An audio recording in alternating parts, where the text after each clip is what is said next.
Bien, bonjour. Je suis heureux de vous accueillir dans l'atelier Saint-Luc de l'école Sainte-Famille. Nous avons l'immense privilège de recevoir les œuvres d'un peintre québécois authentique, Valmont-Côté. Toute sa collection est ici réunie par les soins de son fils.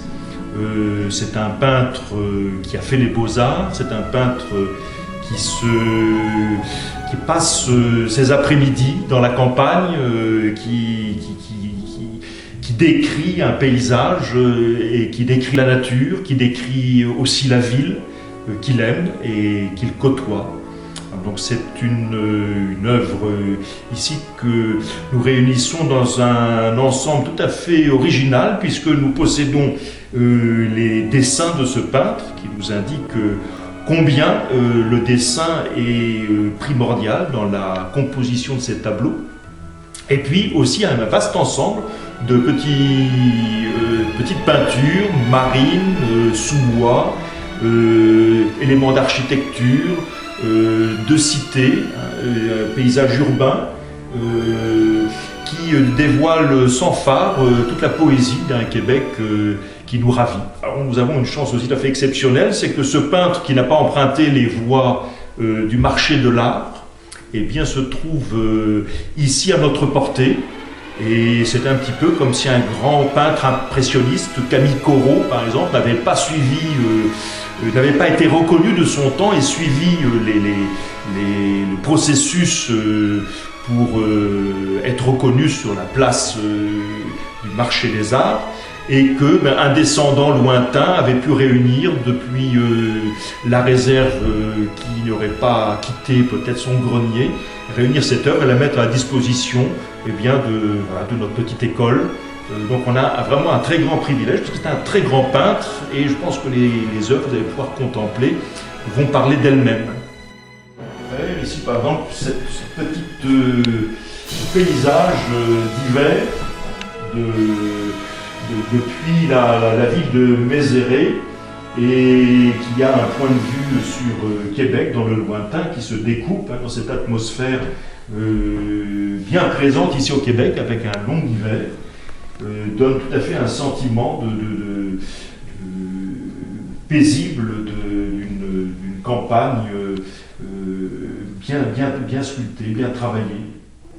Un petit peu au-dessus, un peu dans le même goût, ce paysage, bien propre aussi avec les rives du Saint-Laurent, ces barrières que l'on rencontre dans les vieilles demeures faites à partir d'un bois qui a souffert, qui a les intempéries. On a représenté ici quelques marines, ici le rocher percé, là Sainte-Anne-des-Monts. Donc manifestement il affectionne ce bord de l'eau, c'est ce rendu des lumières qu'on peut rencontrer au bord du Saint-Laurent. C'est des lumières un peu de toute saison. Puis ces paysages aussi citadins, je trouve particulièrement touchants dans leur authenticité,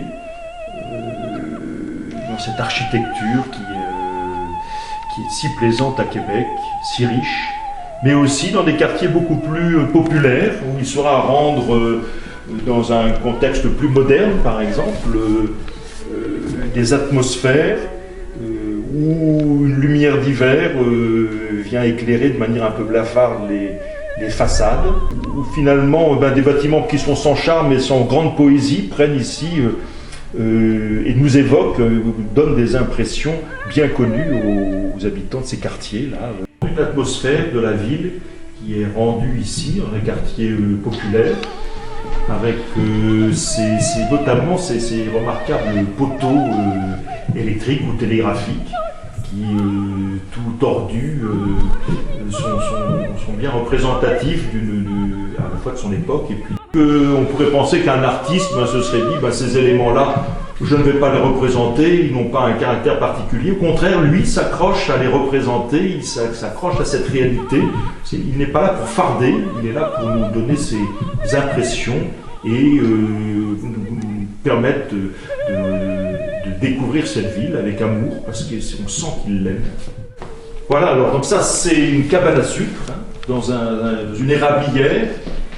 Ici, l'artiste rend bien compte de cette période autour de Pâques où les arbres vont donner cette eau sucrée qui va se transformer en sirop d'érable par les soins du propriétaire de l'érablière, ici que l'on voit transportant ces seaux qui viennent de la sève qui s'écoule des arbres.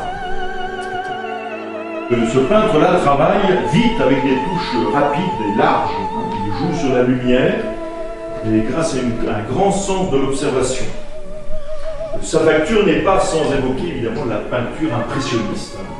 Les peintres de cette école impressionniste veulent être des peintres du concret, du vivant, et ils choisissent leur sujet dans des paysages ou des scènes quotidiennes de la vie contemporaine. Et notre peintre travaille sur le motif, il prend son chevalet, il part dans la campagne, il arpente les rues, il n'est pas à travailler dans son atelier, c'est donc sa sensibilité, sa vision des choses que ces tableaux retracent. Particulièrement, comme les impressionnistes, ici, c'est le jeu des lumières et qui a un rôle essentiel dans cette peinture. Et plus que l'objet éclairé, c'est la lumière qui l'éclaire, qu'il cherche à traduire. Et tout ça papillote, tout ça vibre, et tout ça est fort simple. C'est un peu comme du bon vin, en quelque sorte, qu'il faut laisser dégager ses arômes, à qui il faut donner un peu de temps pour s'exprimer. Et cette peinture aussi demande, avec du recul, que l'on prenne le temps de lui laisser exprimer les sensations que le peintre a traduites.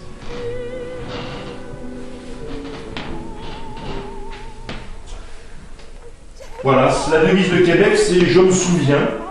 C'est une devise qui illustre la fraîcheur d'un monde où les jours sont rassurants parce qu'il présente un côté immuable, rythmé par la nature, les saisons, par un fleuve géant, puissant, mais qui est distingué et élégant, comme on le retrouve ici sur ces vues.